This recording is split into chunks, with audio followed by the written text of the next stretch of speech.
দেখেন ভাই, আমার ছোট্ট মনে বলে যে আল্লামা শফি শাহ হুজুর রহমতুল্লাহি আলাইহি দুনিয়া থেকে যাওয়ার পরে এরপরে সিরিয়াল যেনারা আছেন ওনাদের পরবর্তী সিরিয়ালে বড় একজন মুজাহিদ পাওয়া অনেক দূরের ব্যাপার।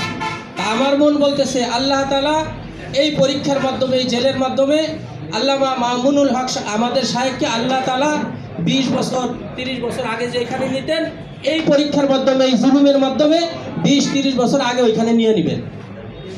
আপনি ভাত খান, এরপরে উনি সেহরি খাইছেন। আলহামদুলিল্লাহ বলেন, আজ থেকে 5 বছর আগে আল্লামা মামুনুল হক সাহেব আর বর্তমান সাহেবের মামুনুল হক সাহেব কি এক? না। বলেন, ছোট বড় বয়স্ক বৃদ্ধ সবার অন্তরের ভিতরে মামুনুল হক সাহেবের মহব্বত আছে। আমি ব্যক্তিগতভাবে বলি, কিছুদিন আগে এই কথা বলে শেষ করে দিচ্ছি।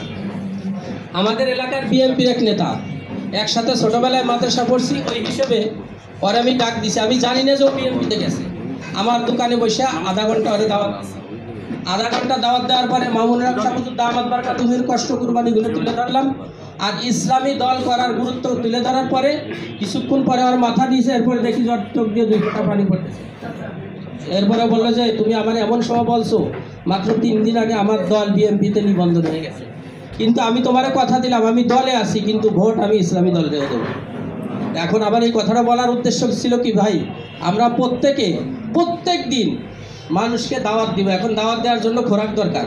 এই জন্য আমাদের কেন্দ্রের সাথে যোগাযোগ করে ইসলামের রাজনীতির গুরুত্ব বুঝিয়ে মানুষকে দাওয়াত দিতে হবে। মুসলমানকে ইসলামের রাজনীতির গুরুত্ব কি বুঝাইতে হবে, বুঝাবো ইনশাআল্লাহ। আমরা সবাই আজকের থেকে ফিকির করবো, প্রত্যেক দিন আমি 5 জন 10 জন দাওয়াত দেবো। 1 জন 2 জন কর্মী অটোমেটিক হয়ে যাবে। আর যখন অটোমেটিক কর্মী হয়ে যাবে, তখন আমাদের দল করা সবাই হয়ে যাবে। সবাই দাওয়াত দেবো ইনশাআল্লাহ। আল্লাহ তাআলা আমাদের সবাইকে আমল করার তো